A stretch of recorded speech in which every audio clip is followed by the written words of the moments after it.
Hello all, in this video we will see previous year GATE questions from the topic stacks and queues. So here goes the first question. Here is a question. So the question is, a queue is implemented using an array such that NQ and DQ operations are performed efficiently. Which of the following statement is correct? So it's a GATE 2016 question and these are the different options provided. Both operations can be performed in order of one time. One operation can be performed in order of n time, and worst case complexity of the other operation is omega of n time. Worst case complexity of both operation is omega of n time. Worst case complexity of both operation is omega of log n time. See, as you know, Q is a data structure in which new elements are added. It has a front end and a rear end. So if a new element is added, it will be added on the rear end. So as elements goes on, as we are going on increasing inserting elements or enqueuing elements. NQ means adding elements to a queue. DQ means removing elements from a queue. See, this is actually like any consumer queue for any resource that you can see. For example, queue in a supermarket or queue in a billing counter and all. So the first person who entered the queue will be served first, and he will leave the queue first too, and more people are added to the queue on the rear end. So this is the rear end and a new element will be added here. So deletion is from front end. If you want to delete an element, you will delete it from this end. Deletion is known as DQ, and a new element will be added at the rear end. That is, enqueuing will be done at the rear end. So it's actually a first in first out data structure.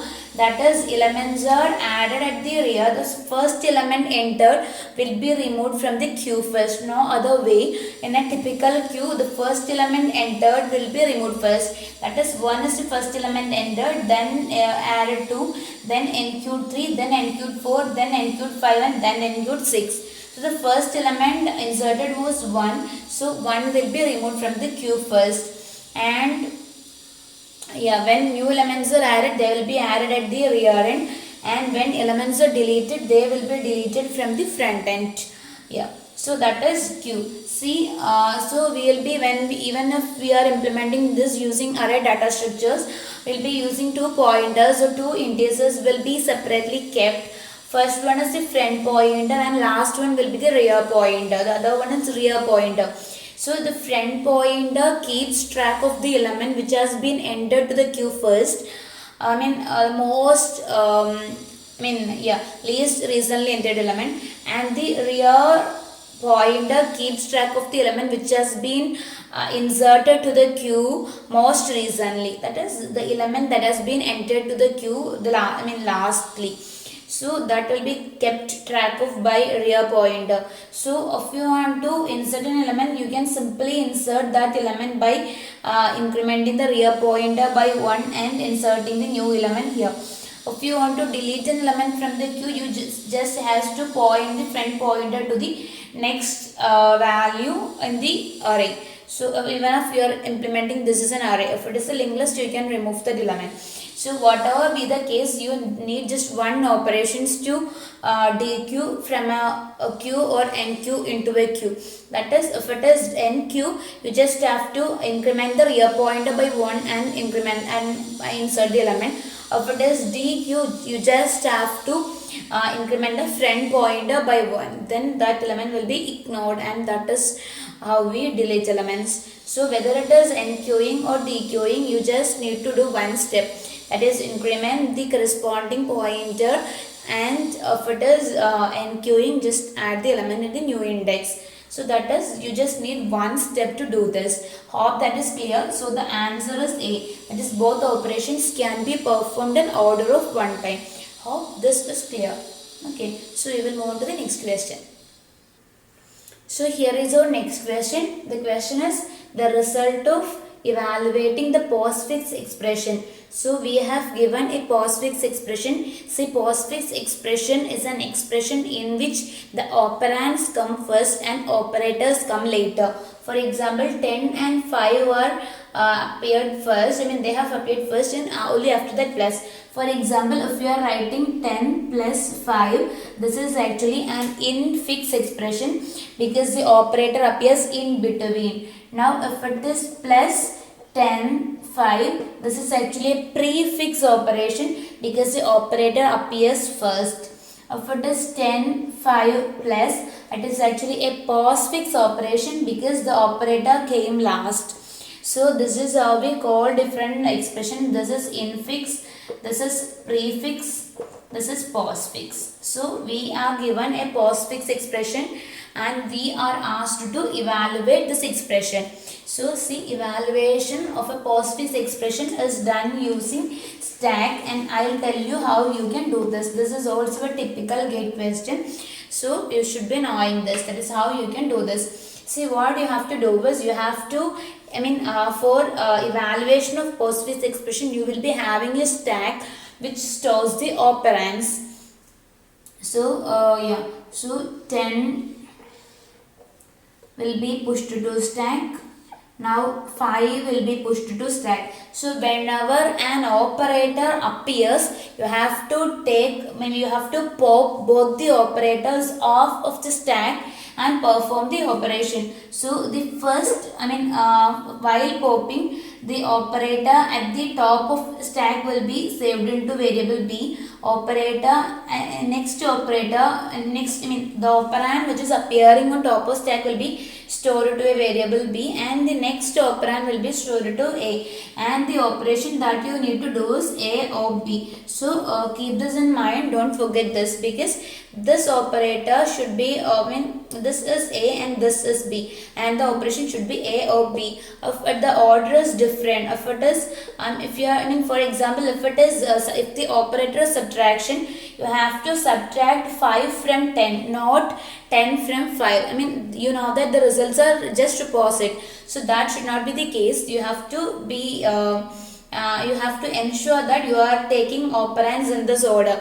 The first operand, which appears on the top of stack is B and the next operand is A, and the operation that you need to perform is A or B. See, one more thing, for postfix evaluation, the stack you use contain operands, just we have seen here. So it's operand. For infix to postfix conversion, the stack we use contain operators. So this also used to be asked in GATE. This question has also been asked.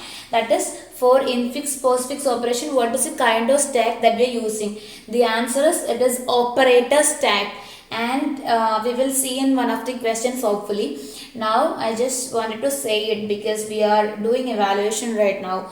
Now the other question is, what will be the kind of stack that will be used for postfix evaluation? That is operand stack, because the stack is containing operands here. But when we convert an infix expression to postfix expression, the stack will be containing operators. So this is operator stack and this is operand stack. Okay, hope that is clear. So yeah, this is the operation. Whenever an operator appears, you have to pop both the operators, the top two operands from the stack and perform the operation. So plus is the operator at the moment. So you have to take from the stack the top two. Yeah, I'll order it properly. So 10 and 5 are the first two operands. Now when the plus come, you have to pop top two operands and perform the operation accordingly. So the top two operands are 10 and 5. So 10 plus 5 should be done and the answer is 15. Okay. Now 15 should be stored back in this stack. The result should be stored back in the stack. So the next number is 60. Okay. Now the next operand is 6. So, since an operator appears, you have to push all the operands that come your way into the stack. Now, next is the operator slash division. So, what you have to do is you have to perform 60 by 6. Remember, this is A, this is B. So, A divided by B is the operation. So, 60 divided by 6 is 10. So, 15 and it is 10 now. Now, the next, you have another operator there which is star. So what you have to do is take the top two operands and perform the operation. So 10 into 15 is 150 and the result should be stored back in the stack. Now again there is another operand which is 8. So you can store that onto the stack. You can push that onto the stack.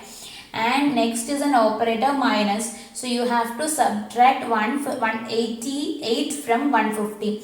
So 150 minus 8 is 142. So that is the answer. So yeah, it is here. So option C is the correct answer. See, evaluation used to be asked in gate and gate and net, both gate and net. So it's actually a very simple thing and it's actually an easy grab of some marks. So this is how you do this. When the operands appear, please do keep pushing them onto a stack. When an operator appears, take top two operands from the stack and perform the operation and put the result back to stack.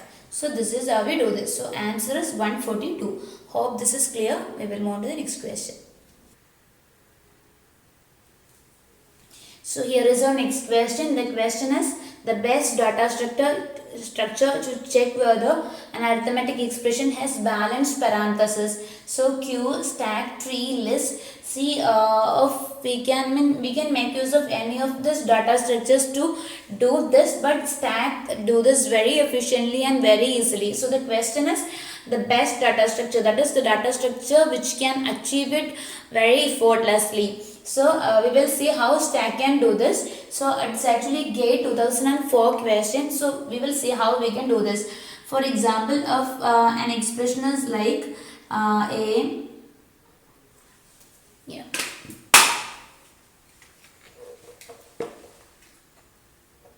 A, B plus C.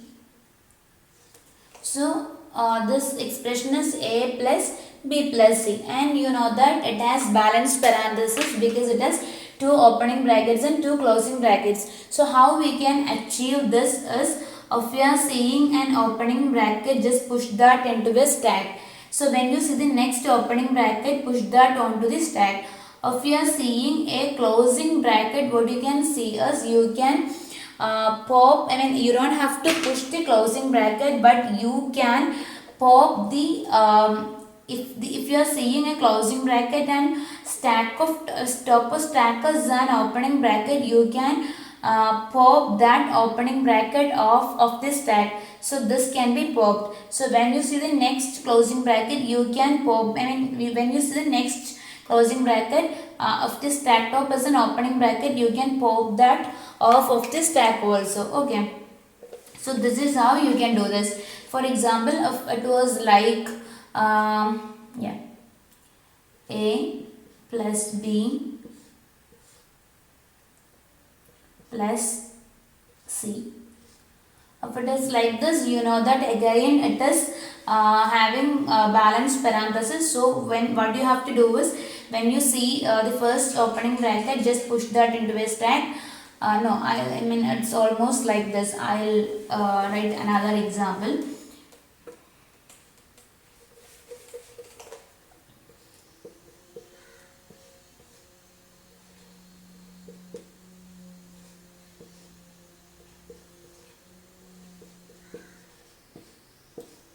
So if this is the question, again you have to do the very same thing. That is, when the opening brackets come, keep pushing them. So this has been pushed. Now this is another opening bracket, push that onto this stack. Now this is another opening bracket, so push that onto this stack.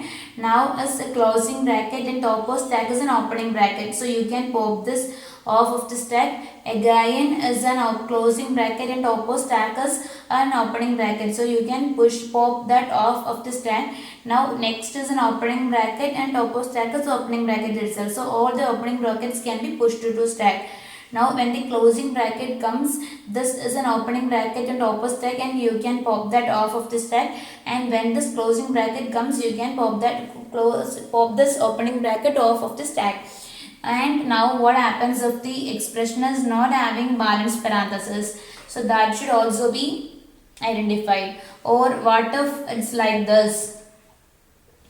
See, when the first bracket comes, it's a closing bracket, but you don't have any opening bracket in the stack which can be popped. So this itself indicates that it is an error. So in this way, you can identify errors also. That is, whenever you see a closing bracket in the input string, there must be an opening bracket in the stack present. Otherwise, it is not having balanced parenthesis. For example, even if it is like this, for example, if it is closing bracket a plus b opening bracket, you know that this is having, if you are checking with just a number, because you may be thinking that what if you just keep two counters, one for opening brackets and one for closing brackets, and you can get them equal. If it is getting equal, you can say that the parentheses are matched, but you have to also check the semantics, isn't it? So if it is like this, you know that it is, it is having one closing bracket and one opening brackets, but they are not put in the right way. So when you see the closing bracket first, there is no matching opening brackets in this stack. So that itself can indicate an error, because an expression like this will not be accepted, should not be accepted. So when you check this stack, it doesn't have an opening bracket, matching opening bracket. So you can say that it is an error. So with stack, you can do all these things very easily. So you can even check the semantics of the bracketed expressions. So stack is definitely the correct answer. So hope this is clear. We will move to the next question. So here is our next question, that is, suppose stack implementation supports an instruction reverse which reverses the order of elements in the stack in addition to push and pop instructions. Which of the following instruction is true? Which of the following, it's not instruction, which of the following is true? Which of the following options? Yeah.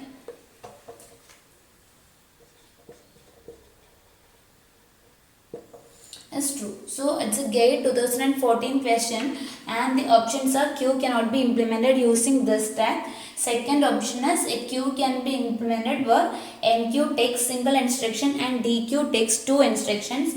Third option is a Q can be implemented where NQ takes three instructions and DQ takes single instruction. Fourth option is a Q can be implemented where both NQ and DQ takes a single instruction. See, this question is actually a little bit tricky. See, you know that Q is actually a first out data structure, and a stack is actually a last in first out data structure, or first in last out data structure. First in last out data structure, either of this. So to implement a queue with a stack is a little bit difficult, but here the provision is that we have an additional operation defined, which is reverse operation, which can reverse the order of elements in a stack. So we will see what happens. See, if the elements in a stack are like this, if we push 1 first, then 2, then 3, then 4, and then 5, assume that this is how we push elements to the stack. These are the elements pushed into a stack. So 1, 2, 3, 4, 5. Now this is the stack. Now if we have a function reverse which can reverse this order. Yeah.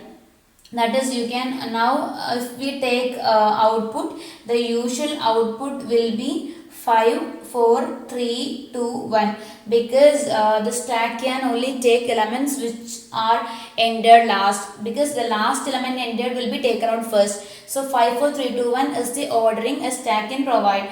But if you reverse it, the order in which you can take elements will become 1, 2, 3, 4, 5, because that is the reverse form of 5, 4, 3, 2, 1, right? So if you reverse it, you can get the elements in 1, 2, 3, 4, 5 order.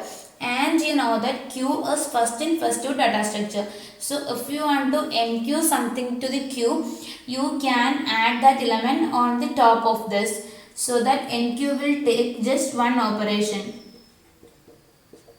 Because you can simply push the element, because in a queue, as we have seen in the previous example, we are adding elements to the rear end. That is, new elements will be added at the end of the queue. So 5 is the element which has been ended most recently. And now if you want to enter an element 6, that will be ended here in the stack. And here also with the queue, new element will be ended in the rear position. So you just need a push operation of it as, to do NQ. Now if you want to pop or if you want to deq element from this queue, what you need is you have to deq this one, because in a queue the element which has been ended first will be dequed first. So one has to be dequed first. But to get one on the top, what you have to do is, in the case of stack, only the topmost element can be removed. So if you want one to appear on top of stack, what you need to do is you have to reverse the whole stack. Then only this one will appear on the top of stack. Now you can pop the one off of the stack. So you can pop. Now to bring the stack nature back, because in a stack the element entered last will be on the top of stack. The element that entered first will be on the bottom of stack. Or when we access, usually the element entered last should be should be able to access first. So to maintain that property, you have bring it back to the original position. So you have to do one more reverse. So what you need is you need 3 operations for DQ and for NQ 1 operation. Hope you understood what I said. That is, if you want to pop this one off of the stack, what you need to do is you have to reverse the stack. If you reverse this stack, what happens is it will become 1, 2, 3, 4, 5.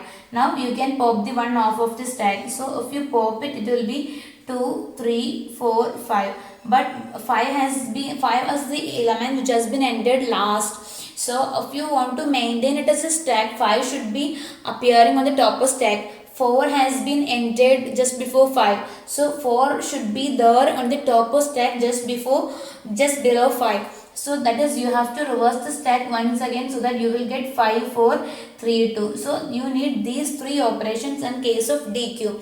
So the answer is NQ takes 1 operation and DQ takes 3 operation. But if you look at the options, you can see, it's sure that you should be doing all such operations. You need this much of operations to implement this. But if you look at the options, there is no such option. That is, this third option says that, first option says that Q cannot be implemented, but we just implemented it. So Q can be implemented. So option A is wrong. Now option B says that NQ takes single operation. That's fine with us. And DQ takes 2 instructions. We cannot do DQ with 2 instructions. We have to bring the stack back to its normal position. So we need one more reverse. So we need 3 operations definitely for DQing. So this also is incorrect. Now the option D says that both NQ and DQ take single operations. We have just seen that DQ cannot be done in less than 3 operations. So option D also is wrong. So the only option remains is option C, which says that NQ takes 3 instructions and DQ takes single instruction. Just the opposite of this. So that means that whoever put the question has designed the queue in a stack in a different way, so that opposite of this can be achieved. So that is the only possible option, and we can just verify it. For example, if the stack is like this, for example, we usually implement stack as an array, right? You can also implement as a linked list. So assume that it is implemented like this. That is, first element has been entered. First element has been entered stack has been inserted from the right extreme. So 1 here. Now 2 here, 3 here. The implementation has started from the highest index of the array. 4 here and 5 here. So this is the top index. Okay. Now what you need is, so this is the nth index of the array, last index of the array. For example, this is the nth index of the array. This is the first index of the array. So somewhere here lies the first index. The array implementation of the stack has been like this. So if you want to DQ, you just need to delete this one from this position. So that DQ needs just one operation, because DQ means 1 as the first element entered into the stack. So 1 should be deleted first. For DQing this, you can set a bottom pointer and can redirect the bottom pointer to this position. So 1 can be easily deleted in one option, or 1 can be easily popped off 1 can be easily removed in just one step. So if you say in the stack terminology, you can keep the top pointer. Yeah, you can just increment the bottom pointer to this position and one can be popped off. So to pop the one, you can pop from the bottom position. So one can be popped off of this stack. Okay, and bottom pointer will move to this position. Now to NQ, what do you need is you have to insert the new element in this position, isn't it? Because in case of a stack, as you know, what happens is, I mean, in case of a queue also, the new element should be entered after the element which has been entered last. So I mean, in this order, 6 new elements should be entered here. So what happens is, you can reverse the stack, reverse the whole stack elements, add 6 and reverse it back to the normal position, that is reverse, then push and reverse again, so that the stack will be back to this particular position. So this is how the stack must have been implemented in this question, so that NQ can be done in 3 operations and DQ can be done in 1 operation. So we can zero in onto option C, because all the other 3 options are completely wrong. So the third option can be made right if you are implementing the stack like this. Okay, so stack essentially means that the first element ended should be taken out last, and the last element ended should be taken out first. So in such an implementation you can do that. So yeah, this is how you can accomplish this. So the option C is correct and all the other options are wrong. Hope this is clear. Just the implementation of stack has been done in a different way, so that this can be done in DQ can be done in 1 step and NQ can be done in 3 different steps. Okay, that is new elements are appended here. Top points to the last entered element, but there is a bottom pointer which can keep track of the element which has been entered first. Okay, so hope that is clear. We will move to the next question. So here is our next question, that is, suppose the circular cube of capacity n minus 1 elements is implemented with an array of n elements. Friend and rear indices are used for insertion and deletion. Rear is equal to friend is equal to 0 initially. The condition to detect Q as full and Q as empty are. So that is a question. It's a GATE 2012 question, and I haven't listed all the options. Definitely there are 3 more options in the question. Yeah, the first one is the correct option and I have fully written that option. I'll explain it. Okay. So see, a circular queue means, see, circular queue has been used to avoid the disadvantage of a linear queue. See, what happens is, in a linear queue, if you have elements 1, 2, 3, 4 and 5, assume that these are the elements. So this is the front position and this is the rear end of the queue. So if the queue contain only this much of elements with array indices 0, 1, 2, 3, 4. So these are the array indices. Assume that this is the situation. So if you are deleting 1 from the queue, what we do is we will simply increment the friend pointer to the next position. So that new friend of the queue is 2. So 1 has been ignored and that is how we say that it is deleted. Now if we are deleting 2, friend pointer will be pointing to the element 3. So the queue starts from 3 and ends at 5. Now if 3 is deleted, what we will do is we will increment the friend pointer to 4. So this is the new friend of the array. Okay, this and it is said to have deleted all the 3 elements. Now if 4 is deleted, what happens is we will increment friend to this position.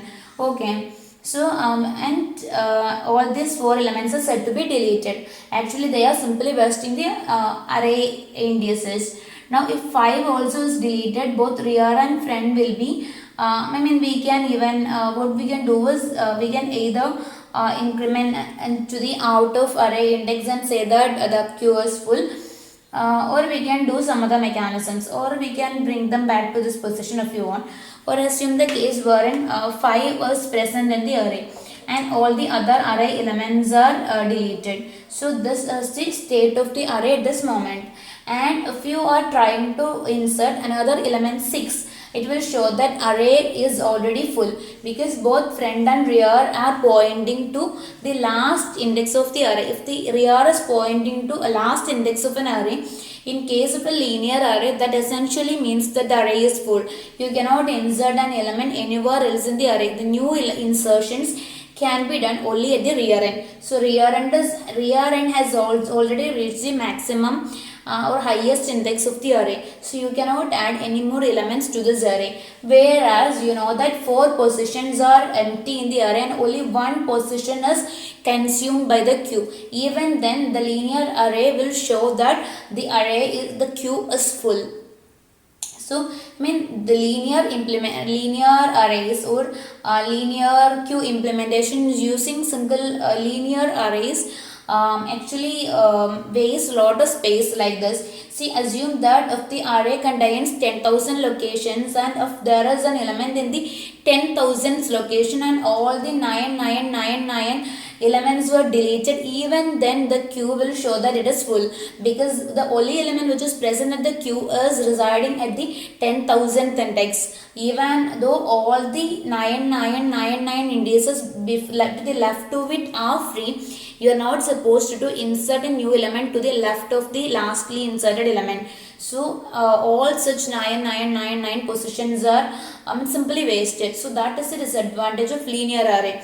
To overcome this disadvantage, what you can do is you can implement circular arrays. That is, for example, with the same indices 1, 2, 3, 4 and 5, the same elements, what you can do is you can establish a kind of connection between the last index and first index of this array. See, there is no physical connection as obvious. What we will do is when we increment the array positions, initially in this case what we will do is we will increment it as front plus plus and rear plus plus. So here, instead of writing front plus plus and rear plus plus, what we will do is front will be updated as front plus 1 mod length of n is the length n. Rear will be updated as rear plus 1 mod length. Okay. For example, the last position of rear here is what? It's 5 actually, isn't it? I mean the 4th index. So 4, then plus 1, so 5. Now when the array is at index 4 plus 1 mod, the total number of elements in this array are 5. The length of the array is 5. So 5 mod 5 is 0. So the array will be, the next position of the array will be the first position. That is, in this case, assume that in this case, if you are deleted 1, 2, 3 and 4, if you want to insert an element 6, in this case you will attempt rear plus plus, but rear is already at the last index of an array and you can't go beyond the array bounds. So rear plus plus will not work here and 6 can't be inserted. But in this case we are inserting rear like this. So new rear will be 4 plus 1 mod 5, which is 0. So 0 will be the new rear position. So you can insert 6 here. So that is, it is following a circular nature. So this is front of the queue and this is rear of the queue. So queue starts from this position and comes like this circularly. Okay. So this is the front of the queue and this is the rear of the queue. If you are adding one more element, rear will move to next position. If you are adding new element, rear will move to this position and all. And this modular arithmetic is used so that after the 4th index you can always come back to the 0th index like this, because the equation used is the rear is updated as rear is equal to rear plus 1 mod length of the queue. So you can always come back to the initial position in a circular queue. So it is behaving in a circular manner, but here that is not possible. So definitely there is wastage of space here and this saves space. Now coming back to a question, they are asking how we can check the queue full and queue empty condition. See, in this case they have given that rear is equal to front is equal to 0 initially. That is the initial condition. Both rear and front are zeros. So definitely rear and front will be equal because they are set to 0 when we start with it. It is given in the question itself. So for empty the condition is rear is equal to front. Okay. And now Next is when do you know that the queue is full? See, the queue is full only when this is the option rear plus 1 mod length is equal to front. See, in this case, this is rear and this is front. So rear plus 1, rear is 0 plus 1 mod length mod 5. So this will give you 1 mod 5 is 1 itself. So rear plus 1 mod length is not equal to front. So queue is not full. See, when you are inserting elements into this queue, rear will keep on moving. So when you insert 7, rear will be here. When you insert 8, rear will be here. When you insert 9, the rear will be here. Now you know that the queue is full. Let's check this condition once again. So rear is 3 plus 1 mod length 5.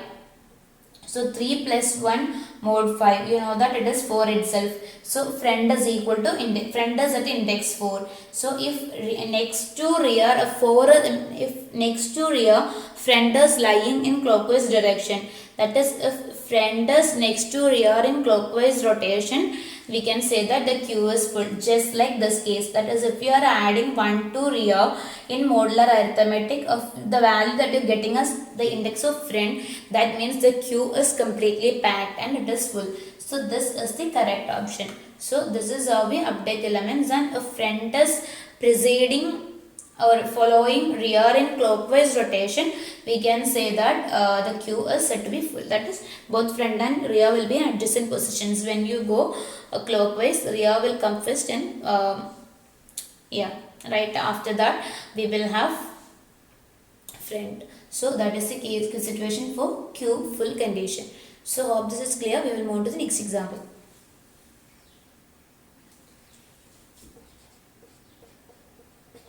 So here is our next question. The following postseries expression is evaluated using stack 8, 2, 3 exponentiation slash 2, 3 star plus 5, 1 star minus.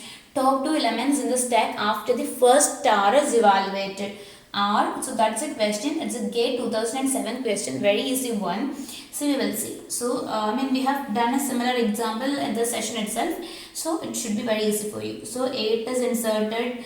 2 is pushed to stack, 3 is pushed to stack. Now exponentiation comes. So what you have to do is you have to do 2 raised to 3. So 2 raised to 3 is 8, you know. And now the next operator slash comes. So 8 divided by 8. So that is 1.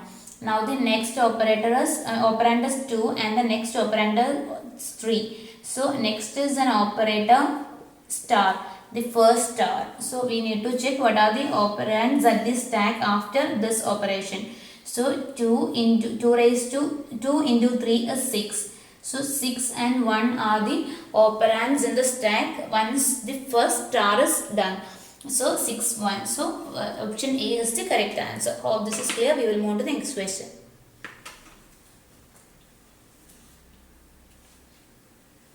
So here is our next question. Consider the following function void f q q in int I if not is empty q, I is equal to delete q, f of q insert q comma I. What is performed by the function? This is a GATE 2007 question. They have given options and I haven't written it down due to the limitations in space here. And again they have defined the functions. Is empty means the queue is empty. Delete means we will be dequeuing elements. Delete stands for dequeue, that is we will delete elements from the rear end of the queue. We have faced in that in the examples before, isn't it? So insert means we will be delete means we will be deleting elements from the front of a queue, and insert means we will be inserting or enqueuing elements to the rear end, just like the queue operation. So these are the three queue operations performed by this program. Insert means inserting at the rear end, enqueuing. Delete means deleting from the front end, dequeuing. And is empty means it checks whether the queue is empty. So these are the operations performed and we are expected to get the output of this function. So just to get the output easily, I am writing a queue with the elements 1, 2, 3. And this is the front end of the queue and this is the rear end of the queue definitely. And you know that deletion happens from this end and insertions happen at this end. So deletion happens from this end and insertion happens at this end. Okay, now we will see what does this function do. So the function is taking as input the q itself. So this is our q. So that is the input of the function. So it is taking is empty q. It is taking whether the q is empty. So we are calling f for the first time. So and it is taking whether E is empty of Q. So the Q is definitely not empty in our example. So what happens is it is deleting Q.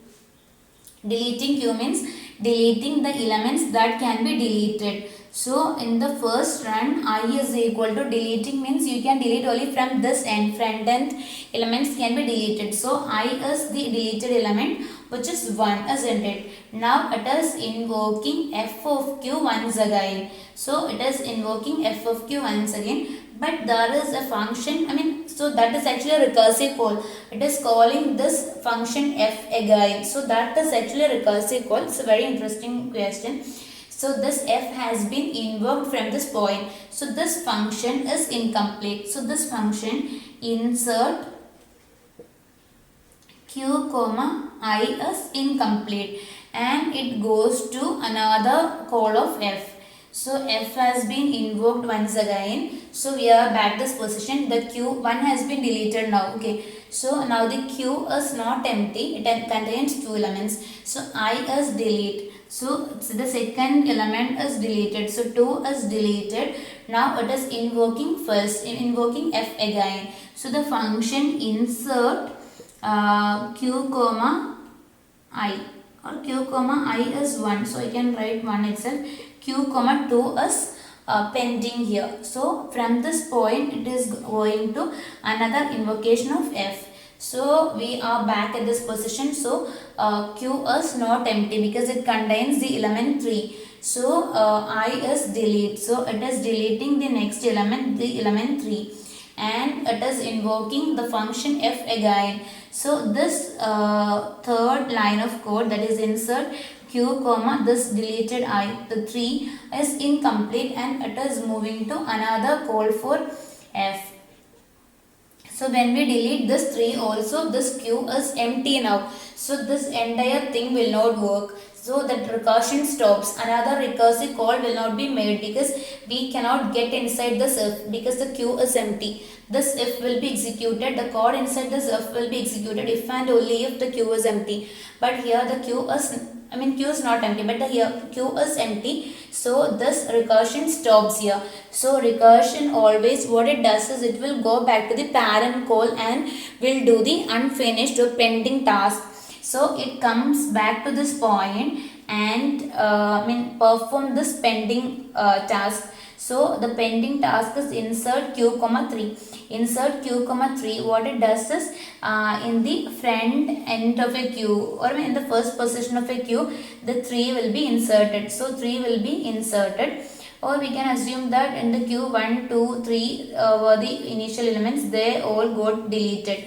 So to the next position 3 has been inserted. Now so this part is done. So this recursive call is complete now. So it will go back to its parent call. Now the next instruction which is pending is insert q2.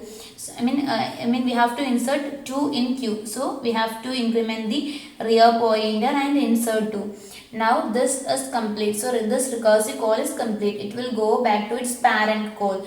So in its parent call, what is left behind is insert 1 in Q. So 1 has to be inserted at the rear end. So this is the last call and this also is complete. So the program is complete now. So what we got is 3, 2, 1 in reverse order. This 1, 2 and 3 were deleted in the recursive calls and 3, 2, 1 is the final Q. That is what happened is the Q has been reversed. All the elements in Q has been reversed. There was an option like that and that is the correct answer. Hope this is clear. We will move to the next example. Here is our next question, that is the postfix expression corresponding to the infix expression a plus b star c minus d exponentiation E, exponentiation F. It's a GATE 2004 question. So for this, as I have told in the beginning, you need an operator stack. For evaluation, you need operand stack, but for conversion, you need operator stack. Definitely, it has some options, but we will see the answer. Yeah. See, initially A comes, it's an operand, so you just print A to the output. Now plus comes, it is an operator, so you push that to the stack. Now when B comes, that should be printed to the output. When star comes, that should be pushed to stack. Okay. Now when C comes, that should be printed to the output. When minus comes, what happens is the operators in the stack are having equal or greater precedence compared to minus. So they should be popped off of the stack. The precedence is like this. Exponentiation is having highest precedence. Then comes the precedence for star and slash. Then plus and minus. Yeah, like it's like this. So when minus comes, if the operators in the stack are having higher or equal precedence compared to the incoming operators, they should be popped off of the stack. So when minus comes, both plus and star and plus should be popped off of the stack. The topmost element first and then the next element. And minus will be inserted to the stack. Now when D comes, it should be printed to the output. Now when exponentiation comes, it will be inserted to the stack, and when E comes, that also should be printed to the output as it is an operand. Now when exponentiation comes, that also should be pushed to stack. Now when F comes, that should be printed to the output. Now the input string has been completely consumed, then all the remaining operators in the stack can be popped off.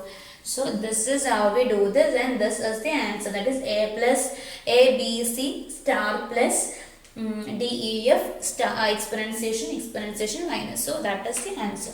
So hope this is clear. It's a GATE 2004 question. We will move to the next question. So here is our next question, that is which of the following permutations can be obtained in the output using a stack, assuming that the input is in the sequence 1, 2, 3, 4, 5 in that order. So it's a question which has been asked many a times for GATE. So these are the different answers that they have. These are the different options they have given. See, the question is you can insert 1, 2, 3, 4, 5 into a stack in this order itself. That is, 1 should be pushed first, then only you can push 2, then only you can push 3, then only you can push 4, and then only you can push 5. But right after pushing something, you can pop that. That is completely up to you. Only thing is that pushing should be done in this particular order. So the question is which of these following options can be, which of these following permutations can be obtained. See, the first option is 3, 4, 5, 1, 2. So what happens is to get this, what you need to, we will check whether we can do this. So 3 has been popped first. So what, to push, to pop 3, you should push 3 first, isn't it? To push 3, you should push 1 first, then 2, then only you can push 3. So you can push 3 and pop 3. So 3 can be obtained in the output. Now it is 4. So 4 can be pushed and 4 can be popped immediately. So 4. Now 5 can be pushed and 5 can be popped immediately. So 5.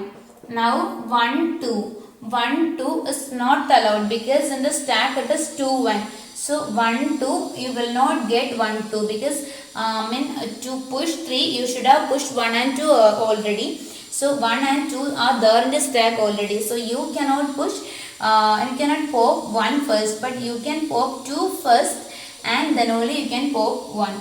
So this option is incorrect, but this option is correct according to what we got.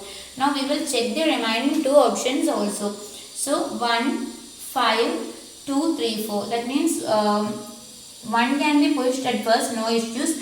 But to push 5, you should be pushing 2, 3, 4 and then 5. Because pushing always happens in this order. Now if you want, definitely you can pop 5. So 1 can be pushed and popped at once. So 1. Now if you want, you can take 5, no issues. But you cannot take 2 out now because 4, 3 and 2 are there in the stack and you cannot take 2 out of it. So no way. So that won't work. Now 5, 4, 3, 1, 2. We will check with that. To push 5, you should have pushed 1, 2, 3, 4 and 5. Now you can pop 5, no issues. Now you can pop 4, no issues. Now you can pop 3, no issues. But you can't pop 1 because 2 is on top of 1 already. So that's it. See, the concept here is the element that is pushed last should be taken out first. You can immediately push and pop things. So you can get the order 1, 2, 3, 4, 5 in the output. Because push 1, pop 1, push 2, pop 2, push 3, pop 3, push 4, pop 4 and push 5, pop 5. Even 1, 2, 3 for ordering can be obtained. But when there are multiple elements already present in the stack, you can't pop them out of order. Okay. So this is the answer. Hope this is clear. We will move on to the last question. So here is our next question. A single array A1 to n is used to implement two stacks. They grow from opposite ends of the array. Variables top 1 and top 2 point to the topmost locations of each stack. The condition for stackful for efficient utilization of array space. So it's a GATE 2004 question and it has been used different times in GATE also and not only in 2004. So these are the different options. So we will see the implementation and pick out the correct answer. See, the implementation says that it's an array with indices starting from 0 to n. So one stack is growing from left to right because they are growing in opposite directions. Okay, from opposite ends. So stack 1 starts from 0 and grows to right. Stack 2 starts from n and grows to left. So this is what is given under question. So they are checking what is the condition for stackful. So one condition is top 1 is n by 2 and top 2 is n by 2 plus 1. That is the middle point. So if it is n by 2, stack 1 can grow up to n by 2 and stack 2 can grow up to n by 2 plus 1. That is, if this is the middle index of this array, stack 1 will be growing up to this index and stack 2 can stop at this index. See, implementation wise, that means that the array has been equally divided into two halves and stack 1 can grow up to the first half and stack 2 can grow up to the second half. See, implementation wise that is fine, but for efficient utilization that will not help you, because what if one stack contain lots of elements to store and other stack contain very few number of elements to store. In that case, there will be space wastage for one stack and space space will be insufficient for the other stack. So that will not lead to efficient space utilization. So what we can do is we can allow both the stacks to grow as much as they want till the array indices are completely consumed. That is, we don't have to make it mandatory that the stacks should grow only till the half of the array. They can grow as and when they are having more elements. Only thing is that when they are meeting, they should stop. Okay, that is when they are meeting means if it is containing just 2 elements and if it is containing 8 elements and the total array size is 10, let it grow up to 2 elements and let it grow up to 8 elements, so that both the requirements will be fulfilled. Okay, so that is what they are looking to. So top 1 plus top 2 is equal to n. Again, that is not a condition for stack full. We can't check with that. For example, even if it is having 2 elements and if it is having 8 elements, in total that will be 10 elements. But when we are trying to insert that, this condition will not work perfectly. That will create problems, because when this stack is growing left and when it is growing right, that won't work fine. Yeah, so that is the condition. Okay, because top 1 is growing in this direction and top 2 is coming in this direction, so we cannot add this up always. Okay, because for example, if the array is having some 10 locations, if it is index number 2, this will be index number 3 and the stack is full now. But when you add these up, when you add top 1 and top 2, it will be giving you just 5. So that is completely wrong. That is 2 plus 3 will be 5, just 5, but the stack is full. Okay, so this will not work, this will not work anyway. And top 1 is equal to n by 2 or top 2 is equal to n. So see, top 2 is equal to n means it is the starting point itself. And it is over. So even if the stack is at the starting point, this will show that stack is full. So this is definitely wrong. Now the next condition is top 1 plus 1 is top 2. That is, if it is top 1, this is 2, and if it is top 1 plus 1 is then 3. So top 2 is 3. So this will indicate that the stack is full. That means top 1 and top 2 are the consecutive locations. That is, they are growing from opposite indices and they are about to meet. They are having the adjacent indices of the array. That means the stack is full because they are growing from opposite ends. So this is the correct answer. Okay. So that's all in the session. In the next session, we will see questions from another topic in data structures. Hope you understood. Thank you.